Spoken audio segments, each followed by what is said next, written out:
obrigado, fale conosco em nome de Jesus. Amém. Então o tema da mensagem é a grandeza de Jesus diante dos homens. Jesus então tinha acabado de curar uma mulher que tinha uma filha doente. Ele tinha curado a filha dessa mulher, na verdade, que estava terrivelmente endemoniada. Depois disso, diz o texto que Jesus saiu primeiro para uma região que era à beira-mar da Galileia, e logo depois ele se assentou em cima do monte. Duas coisas incríveis que a gente nota em Jesus no primeiro momento é que o nosso Senhor, Ele é o Senhor do mar e o Senhor dos montes. Ele é o Senhor que primeiro, depois de curar aquela garota, Ele foi ao mar e depois Ele foi ao monte. Existe algo que deve ser lembrado por nós, que é a natureza, é uma revelação de Deus. Deus se revela por meio da natureza. Deus não é a natureza, Ele criou ela, e Jesus estava em contato com ela. Salomão deixou várias lições espirituais observando a natureza. Olhando a natureza, Salomão nos deixou várias lições espirituais. E nós vemos que o nosso Senhor Jesus estava sempre em contato, então, com a natureza. E isso é algo muito bonito, então, porque o fato da palavra de Deus escrita existir, não é? Essa palavra escrita é a revelação especial. Aqui nós temos os fundamentos a respeito de Cristo como nosso Senhor, como nosso Salvador, mas a natureza também é algo muito especial que foi criado pelo nosso Senhor Jesus Cristo. Olha, esse segundo milagre, porque estão aqui no Evangelho de Mateus, 2 vezes Jesus faz o milagre da multiplicação dos pães. Aqui, esse segundo milagre, ele faz depois de ter curado uma garota. Acho que isso ficou levantar a mão, tá? Ele faz esse segundo milagre depois de ter curado uma garota, e ele faz numa região pagã. Ele não faz em Israel esse milagre. Um teólogo chamado R.C. Sproul, ele diz: o Senhor primeiro multiplicou os pães em Israel e depois multiplicou os pães fora de Israel, para dizer que ele veio salvar e chamar todo o povo da terra. Não que todo mundo vai ser salvo, mas ele veio chamar a todos, não somente os judeus. Então, Ele é o nosso Senhor, e é muito importante então nós entendermos isso, que a natureza manifesta a glória de Deus, né? A Bíblia diz que um dia diz a outro dia a grandeza do Senhor. Então Jesus estava perto do mar e Jesus estava perto do monte. Primeiro ele foi para o mar e depois ele subiu para o monte. E aí nós temos uma segunda coisa, que é: Jesus se assentou no monte. A maioria das pessoas, quando elas chegam no monte, usando uma analogia de que o monte seria um local de sucesso, não é? A maioria das pessoas em sucesso, elas se exaltam, elas se aplaudem, elas se gabam. Jesus se sentou, porque o monte, na visão cristã, não é o lugar aonde nós nos orgulhamos, mas é o lugar aonde nós nos sentamos. Porque quando nós estamos no monte, aí nós estamos em lugar de aprendizado. Jesus sentou e sentou para ensinar. Entenda isso. Nós muitas vezes sofremos porque quando passamos por bons momentos de montes, nós então simplesmente nos rendemos à soberba, à vaidade, ao gabar-se, ao falar bem de si mesmo. E a Bíblia diz: não fale você bem de si mesmo, que outros venham elogiar a ti mesmo e não você a elogiar a si mesmo. Então Jesus, ele se assenta no monte porque ele sabe que até mesmo nos lugares mais altos existe ensino. Principalmente nos lugares mais altos é que existe ensino. Então ele não celebrou, né? E a gente vê aqui, como diz o texto que nós acabamos de ler, que muitas pessoas doentes foram levadas até esse Jesus que estava ensinando e curando. Pessoas estavam sendo curadas então pelo nosso Senhor de forma extraordinária. E o texto deixa muito claro a característica do coração dessas pessoas que estavam indo até o nosso Senhor Jesus Cristo. eram pessoas humildes de coração, eram pessoas que estavam glorificando a Deus pelos milagres que ele fazia. Se você olha lá na primeira multiplicação, não é? A gente tinha um povo agradecendo a Deus, mas sempre tinham aqueles fariseus que só estavam sempre de butuca para encontrar erros, para criticar, e não adoravam a Deus quando os milagres eram feitos. Pelo contrário, só criticavam a Jesus e atribuíam muitos problemas a Jesus, enquanto Jesus, da parte de Deus, só procurava fazer o bem, que era pregar o Evangelho. Então, entenda uma coisa: para estar diante do Jesus que é o Senhor dos homens, o Jesus que é o Senhor dos milagres, é necessário humildade e quebrantamento de coração. O negócio é que nós queremos subir o monte, nos gabar e ainda nos achegarmos diante do Senhor com um coração duro, esperando que Ele faça milagres. Quem somos nós para esperar alguma coisa do Senhor com essa espécie de coração? Quem somos nós para esperar alguma coisa de Deus, para nós nos envaidecermos com elas e não para glorificar o Senhor? Então, essas pessoas, quando receberam então a cura, os milagres, os mudos falavam, os mancos voltaram a andar, aleijados voltaram a andar normalmente, todas essas pessoas então glorificaram ao Senhor. Os milagres de Deus são para que o nome do Senhor fique mais famoso. O nome de Jesus tem que ficar mais famoso sobre toda a terra. E essa é a nossa missão: fazer com que Jesus se torne mais famoso em todos os cantos dessa cidade, deste país, do mundo inteiro. E era isso que essas pessoas estavam fazendo. Elas tinham então esse coração. E mais, o texto mostra que havia corações que tinham arrependimento. Porque o que mais se encontra hoje em dia são pessoas querendo subir nos montes para encontrar Jesus, mas sem arrependimento no coração, sem esse arrependimento de fato compreender que é um pecador, que necessita confessar os seus pecados, que necessita abandonar os seus pecados. Nós precisamos ter essa postura se nós queremos ver o Jesus dos milagres, se nós queremos ser agraciados.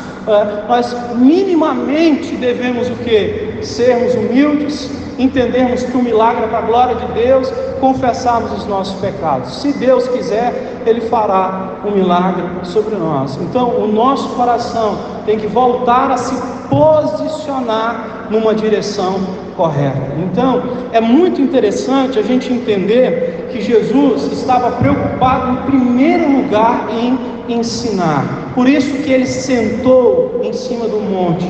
O nosso Senhor, Ele está muito mais preocupado em nos ensinar, em nos instruir, do que nos abençoar. Porque quando Ele nos instrui, na verdade Ele nos habilita a vivermos uma vida abençoada, muito mais abençoada do que simplesmente com essas magias que nós esperamos Ele colocar sobre nós, nos tocar, como o irmão bem usou uma expressão, uma espécie de por osmose, o Senhor colocar a mão sobre nós e fazer um milagre. O Senhor quer nos ensinar, porque sem o ensino do Senhor, nós não vivemos esse cume, que é o cume dos milagres. Então, precisamos muito disso, precisamos muito estar nessa presença do Senhor dessa maneira. Uma coisa interessante que você vai notar é que há um contraste muito grande entre os milagres que Jesus fez ali, naquele momento, e o reconhecimento dos esforços que Jesus teve daquelas pessoas, porque o texto diz assim: 3 dias aquelas pessoas andaram atrás de Jesus ouvindo Ele ensinar, e só depois, em um momento, Jesus foi curar. São 3 dias de ensino para Jesus fazer uma cura em quem Ele quer, em quem precisa naquele momento. Veja a proporção, se a gente for colocar proporcionalmente o tempo de ensino para o tempo em que Ele parou para fazer milagres. Aí então diz o texto que Jesus olhou e disse: 3 dias eles me seguem, eu não posso deixar eles ir embora dessa forma. E aí os discípulos disseram assim: Senhor, manda eles embora e vamos embora também, já faz 3 dias que estamos aqui aprendendo, estamos cansados. Então Jesus reconhece os esforços. Isso é uma coisa importante, porque nós, como vivemos muitas dificuldades nessa terra, passamos por muitos problemas, às vezes a gente acha que os nossos esforços, Deus não está nem aí por ele ser santo, espiritual, ser uma figura tão transcendente. Tudo que a gente faz parece nulo, mas não, o Senhor reconhece os nossos esforços. E aqui o esforço que Jesus reconheceu foi o esforço de pessoas estarem andando atrás dele para aprender durante 3 dias. Então, ele não é insensível aos nossos esforços. Ao contrário dos discípulos, pessoas podem seguir ao Senhor e serem insensíveis, mas Deus não é insensível. Então, não pregue no Senhor a imagem, a caricatura da insensibilidade que às vezes você pode encontrar num colega de trabalho, em alguma pessoa, em alguém da sua família, porque o Senhor não é assim. O nosso Deus reconhece a nossa dedicação e os nossos esforços em estar atrás da palavra dele. Então, é por isso que a gente precisa entender que o ensino, ele é tão importante. A tristeza do Senhor está naqueles que não querem aprender, e a gente encontra isso na palavra de Deus, onde ele mesmo deixa muito claro o contraste, que ele diz assim no Salmo 1: não ande na roda dos escarnecedores, não sente lá na mesa dos ímpios, não ande com esses homens zombadores. Aí ele diz: pelo contrário, meditem na lei do Senhor. É um contraponto. O tempo que você passa com essas pessoas, simplesmente jogando o teu tempo fora, na roda do escarnecimento, você deveria estar se dedicando ao quê? Ao ensino da palavra. É isso, Jesus não é insensível a quem troca, a vida desse mundo, que é o escarnecimento, pelo ensino, sabe? Então às vezes a gente fica muito triste. Você sabe que um dia eu preguei aqui na igreja, mostrando para os irmãos a importância do inferno, e eu falei para os irmãos assim: o inferno é algo muito importante, a gente precisa falar sobre ele, porque se a gente não fala sobre ele, a gente não entende o Evangelho. Aí eu disse assim: essa mensagem ninguém gosta, ela vale 50 centavos. Aí no final do culto alguém deu 50 centavos de oferta e falou: vale 50 centavos mesmo essa mensagem. Aí eu fico pensando comigo: será que essa afronta é contra mim ou contra a palavra do Senhor? O Senhor não é insensível a quem busca a palavra dele. Se você está diante do ensino dele, se a palavra que está sendo pregada, fique diante dela, porque ele vai lhe abençoar. Então não é o pregador, se ele prega a mensagem, é a Deus, é o Senhor. Então fique aos pés da palavra, porque o Senhor Deus, ele é maravilhoso. Para o quê? Para ser sensível em olhar a mim e a você. Veja só, o Senhor então, depois daquele momento aonde ele reconhece a sensibilidade do povo e cura o povo, ele tem compaixão do povo, ele diz: sentem-se no chão. Nós temos um novo chamado à humildade, porque o Senhor está sempre nos chamando à humildade, porque conhece o nosso coração orgulhoso. Sentem-se no chão, porque ele iria fazer outro milagre. Antes do Senhor operar, ele diz: sentem-se no chão.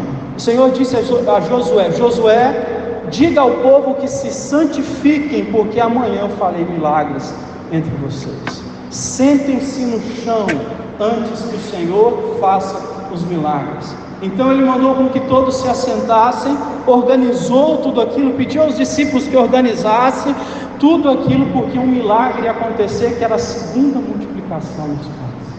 Então o nosso Senhor espera isso no nosso coração, essa humildade, esse entendimento, essa diferença na forma de entender as coisas. Obedeçamos ao Senhor, assentemo-nos, porque o Senhor Deus, ele não vai perder tempo contendendo com o tolo. A Bíblia diz que o Senhor não perde tempo contendendo com o tolo, que na verdade no fundo do coração diz: Deus não existe, Deus simplesmente larga.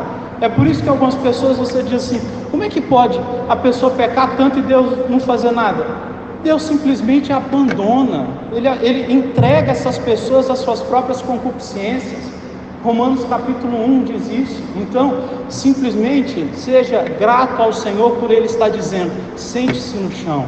Como Deus costuma dizer isso? Por muitas provações o Senhor diz: sente-se no chão. Pelas provações, ele diz, seja humilde. Pelas provações ele diz, o seu lugar não é em cima do monte, se gabando e nem contando as suas conquistas, é sentando no chão, aprendendo dele, porque é aí que nós estamos diante do Senhor Todo-Poderoso. Depois a gente pode ver uma coisa muito importante, que é, ele chega aos discípulos e diz, o que é que vocês têm? Ele faz essa pergunta, os discípulos dizem, nós temos 7 pães, 7 pães. Tinha 4.000 pessoas, fora as mulheres e as crianças, e tinha 7 pães. E aqui é diferente, porque aqui os discípulos ainda são mais insensíveis ainda do que ali nos dias da primeira multiplicação anterior. Aqui eles são mais insensíveis ainda. Então 7 pães só, mas a gente vê o Senhor pegando aqueles 7 pães e não desprezando os 7 pães. Por quê? Porque o pouco nas mãos do Senhor é muito. O pouco do que nós temos, vivemos, somos, as incapacidades que nós sentimos a respeito de nós mesmos, da nossa vida espiritual, é algo pouco pequeno, mas é muito nas mãos do Senhor. É por isso que você pode ver ao longo de toda a Escritura, Deus usando pessoas pequenas, pessoas quebradas, pessoas humilhadas, pessoas fugindo, como Davi na caverna de Adulão pelo deserto, como Elias no deserto, homens que não tinham descendência, que não nasceram em famílias conhecidas, mas que tiveram o chamado do Senhor, e Deus disse a eles, preguem a minha palavra, vão e digam, assim diz o Senhor. Então, o pouco nas mãos do Senhor, homens quebrados, homens pequenos, mulheres quebradas, mulheres pequenas, pessoas abatidas, pessoas amarguradas, pessoas sem perspectivas, sem futuro, nas mãos do Senhor, eles são muito, porque nós com o Senhor somos maioria, como diz John Stott, porque aquele que se coloca do lado do Senhor, ele é maioria com o Senhor. Aproximando-se do Senhor, o Senhor se aproximará de nós, disse o profeta. Então, é muito importante que nós não desprezemos as pequenezas do nosso coração, porque quando elas são confessadas e quando o nosso coração está corrigido, como eu estou dizendo, a gente confessou, a gente é humilde, a gente glorifica a Deus, toda a pequenez do nosso coração vira muito. Vira o quê? Vira tudo para a glória do Evangelho. Uma pessoa dessa, falando de Cristo, ela é luz nesse mundo, é sal nessa terra. Então, eu e você somos pouco, mas na mão de Deus, nós somos muito, como aqueles 7 pães, ele iria multiplicar. A gente vê de forma muito interessante, que o fato do nosso Senhor Jesus Cristo ser dono de todo o poder, não exclui o esforço humano, porque ele diz assim aos discípulos, me deem os 7 pães, agora digam que as pessoas se organizem em rodas, que elas se sentem, para que elas possam receber a comida, porque elas estão com fome, elas vão morrer se não receberem a comida. Então, nós podemos ver de forma muito clara que o milagre de Deus não exclui a cooperação humana. O Senhor Jesus queria o quê? Dar os pães, mas Ele conta com a cooperação humana. É por isso que tem muita gente que não entende.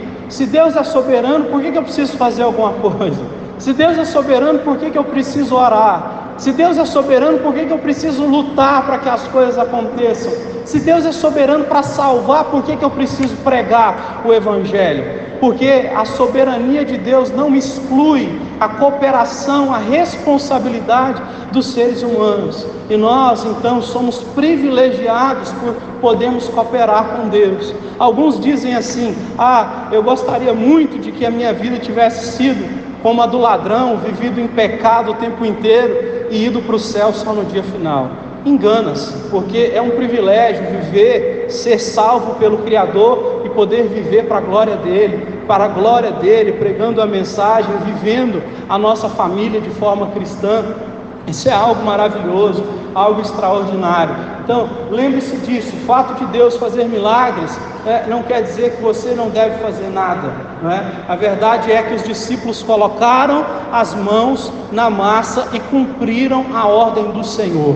Isso é maravilhoso. Perceba bem que o milagre, ele acontece quando Jesus, ele parte o pão e dá graças. Porque o milagre ia acontecer, poucas pessoas se atentam para esse detalhe. Porque quando Jesus pega o pão, ele o quê? Ele simplesmente parte, aí depois disso todo mundo diz, e pão começou a ser multiplicado. Mas a Bíblia diz que primeiro Jesus pega o pão e ele dá graças a Deus, e dessa forma então depois ele parte o pão e o pão começa a ser multiplicado. A gratidão, o agradecimento, ele precede o milagre. A graça que nós atribuímos a Deus, a gratidão que o nosso coração atribui a Deus, ela precede os sinais maravilhosos que Deus faz. Então nós devemos abandonar a murmuração e sermos gratos, porque é no partir do pão é que nós agradecemos ao Senhor. Lembre sempre disso, sempre que você for comer, quando for comer, dê graças ao Senhor, diante de todas as coisas agradeça. A Bíblia diz, agradeça ao Senhor em todo o tempo, porque essa é a vontade de Deus. O Senhor quer que isso aconteça em todo o tempo. Então, o milagre começa quando o Senhor dá graças. Nós podemos ver também outra coisa interessante aqui, o milagre, ele acontece porque Jesus deu graças e depois ele repartiu. No repartir, nós vemos uma quebra de um egoísmo muito grande que está a par de qualquer coração. Jesus era o que? O líder daquela multidão naquele momento. Ele tinha os discípulos, eram os 7 pães.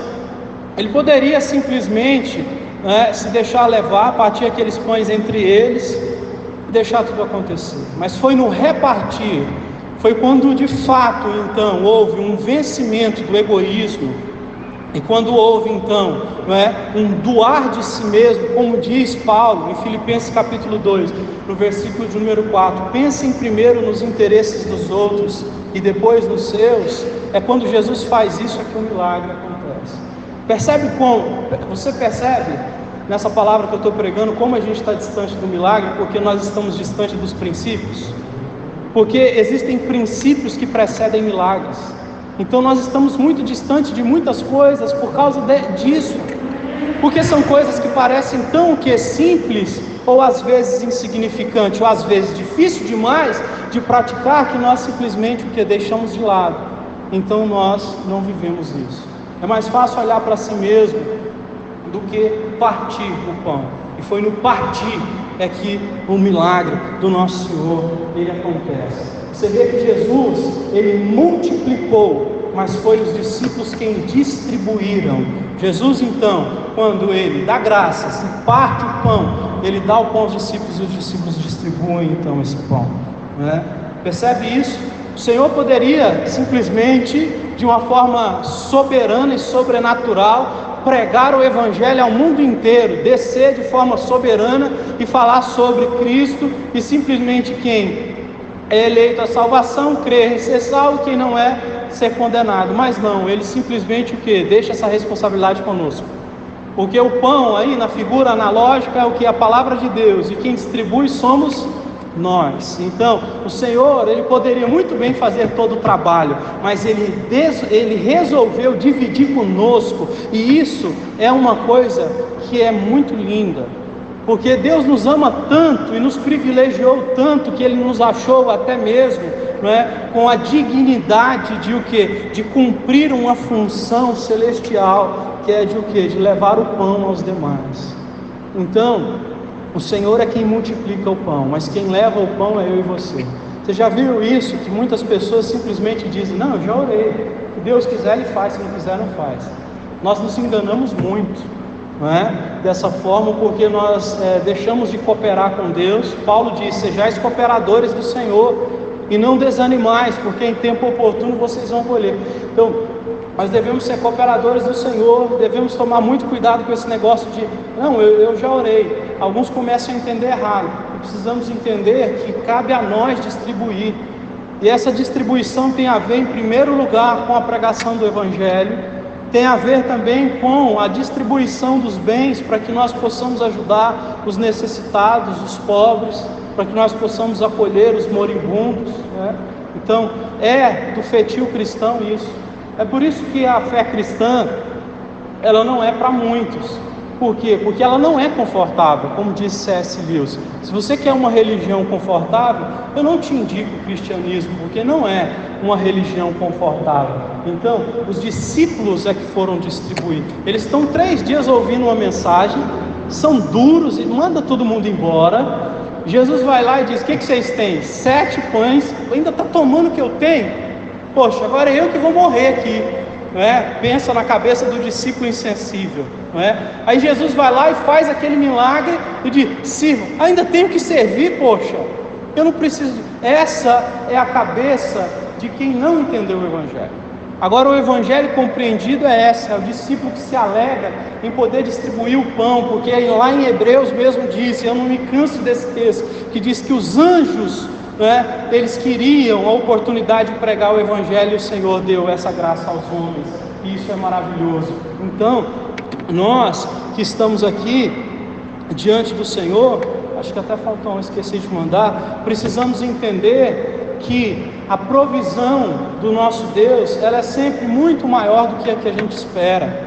A questão é a mudança de mentalidade, a questão é a mudança de estrutura do coração, porque o texto diz que o Senhor multiplicou e sobrou 7 cestos. Só que aqui há uma diferença muito clara, porque quando sobraram cestos de pães, lá na primeira multiplicação, eram cestos normais. Aqui nós estamos falando da mesma palavra, porque um texto lá de Atos diz que Paulo um dia teve que fugir. Ele pregou o Evangelho, os caras queriam matar ele, de noite ele teve que fugir dentro de um cesto, e eles desceram Paulo por debaixo da muralha, por cima da muralha, dentro de um cesto. A mesma palavra aqui é usada, que é psíris, né, é usada para dizer que esse cesto, né, igual o cesto que coube Paulo, 7 deles ficaram cheios. Aqui o que sobrou foi mais do que o que sobrou na primeira multiplicação. O que Jesus faz, ou o que Ele tem preparado para nós, é sempre mais do que o necessário. Só que a gente não vive isso porque não vive os princípios. Essa é a questão. Jesus é Senhor sobre os homens, Jesus é Senhor sobre as necessidades. Ele traz provisões maiores do que as necessidades humanas. Aquelas pessoas precisavam comer, todo mundo comeu, e ainda sobrou 7 cestos, enorme, e cabia um homem dentro, porque toda a provisão de Deus é maior do que a necessidade humana. Então, só cabe a nós isso.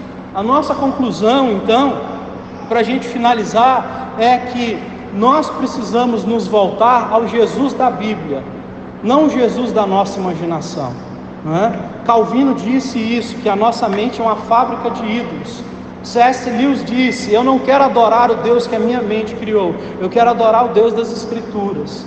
Nós precisamos então nos voltar para esse Jesus, que é o Jesus então que ele vai até o mar, sobe até o monte, se assenta, ensina, vê a gratidão, o arrependimento, a humildade, vê as pessoas se assentando em sinal de respeito e humildade, e ele faz todas essas coisas. São esses princípios que abençoam a nossa vida. Se você espera alguma coisa do Senhor, então olhe para os ensinos. Agora, se você não olhar, não há ninguém que possa fazer nada por mim nem por você. Vamos nos colocar de pé para a gente fazer uma oração, por gentileza.